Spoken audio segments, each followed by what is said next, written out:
Hi, I'm Phyllis Stephens, and I'm very excited about my new portfolio for Crying Out Loud. This portfolio contains 8 images telling the story of 30 little girls who in 1963 in Americus, Georgia, were jailed for participating in a freedom march. The reason I'm so passionate about the portfolio is it gives me an opportunity to help an organization that I love, Living Water for Girls. Living Water for Girls is an organization that rescues girls across America who are being sexually exploited.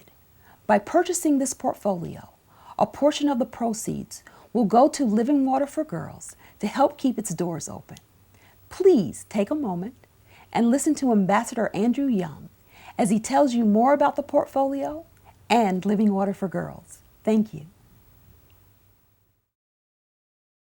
Hello, I'm Andrew Young. I was in Albany, Georgia, and Americus, Georgia, in 1961 and 1962 with Martin Luther King. And in those days, the press focused on us because Dr. King was there, but even Dr. King didn't get much attention until Jackie Robinson came down. And Jackie Robinson came down to be with us because churches where we had voter registration meetings had been burned down in Leesburg, Georgia. And the story for us stopped there because we were pulled into Birmingham, a much larger city, a much more demanding movement, and it was out of Birmingham that we got the 1964 Civil Rights Act. But the students and young people in Leesburg never stopped. And in demonstrations with the Student Nonviolent Coordinating Committee and with some of our staff from SCLC, this group of young women was jailed in Leesburg, Georgia. Now, when Dr. King was in the Sumter County Jail, he said that the sheriff there was the meanest man in the world because he was arrested on an April day that was pretty hot in the daytime. But then, as it will do in Georgia spring, the temperature dropped to around 35, 40 degrees that night. And when we went out to take sweaters and coats and blankets to Dr. King and the young people that were arrested with him in 1962, the sheriff not only refused the blankets, but he turned on the fan to pull in the cool air. And we had several young people and Dr. Anderson himself come down with very serious illnesses as a result of it. And that was the reason we had to call that movement off in 1962. But in 1963 it continued. But the suffering, the challenges, the attacks continued on the innocent young people who were simply trying to get the right to vote for their parents and to desegregate their educational opportunities and job opportunities across the South. These things were ultimately achieved as a result of the 1964 Civil Rights Act. But the story of these young women, little girls,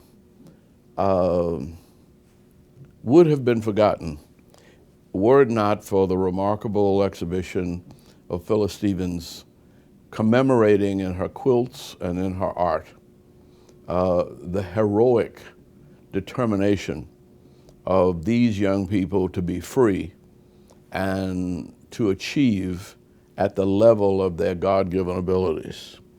But they're not alone, and the struggle is not yet over, though that was almost 40 years ago.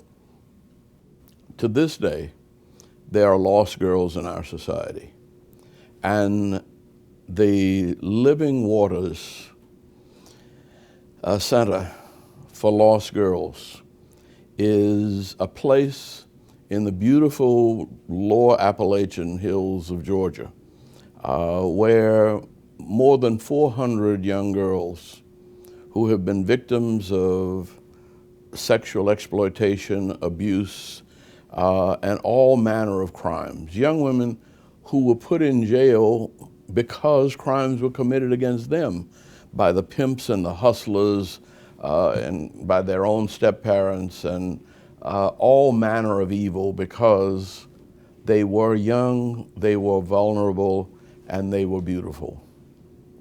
The Center for Living Waters helps to restore the beauty of these wonderful young girls. Its name comes from the story of Jesus, and there are two stories of Jesus in different parts of the Bible. One says to the woman at the well, I will give you living water from which you will never thirst. And this is the theme of the Living Waters Center. But I can't tell that story without going back and remembering that they were about to stone the woman at the well who was accused of adultery. And Jesus said to them after sitting down and drawing in the ground, doodling, he said, let him who is without sin cast the first stone. And everybody dropped their stones and walked away. But Jesus didn't walk away. He said, they don't condemn you, and neither do I condemn you. Go and sin no more. The Center for Living Waters gives them the mechanism to grow, to achieve, to learn, to see and appreciate the beauty within them and bring it out that they might contribute to the world in which we live. I remember one of the young women in the civil rights movement in Chicago had been a street prostitute from the time she was about 13 or 14. But she was the toughest and one of the strongest and one of the most determined freedom fighters we had. And everybody remembers her and everybody loved her, and nobody could say no when she said, we need you to march. We need you to contribute to our movement. We need you to be involved in the struggle for human rights. I think what you have here is a small army of powerful young women, and we want you to support them. We want you to help them. We want you to help God unleash their power, their wisdom on the world, because unearned suffering is redemptive. And these young women have not earned their suffering, but from that suffering, they get a power not only to redeem themselves, but to redeem the world in which they live. And so let me urge you to contribute, to become involved, and to make sure that the crimes against our children come to an end. And whenever we see the exploitation, the human trafficking, the series of crimes that go on against women around the world, let's make a commitment that we're going to stand up to this injustice. We're going to fight it, and we're going to support those who are helping to rebuild the mind, the body, and the spirit of these young women who, by no fault of their own, find themselves living in abusive situations. The Center for Living Waters gets them out of those situations and launches them on a new life. Won't you join us in walking with them on a new life that will be a new life not only for them, but a new life for us.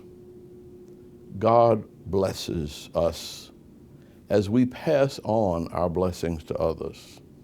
Pass on your blessings to these young women, and I guarantee you, you will find blessings so fulfilling that you won't have room enough to contain them. Thank you very much.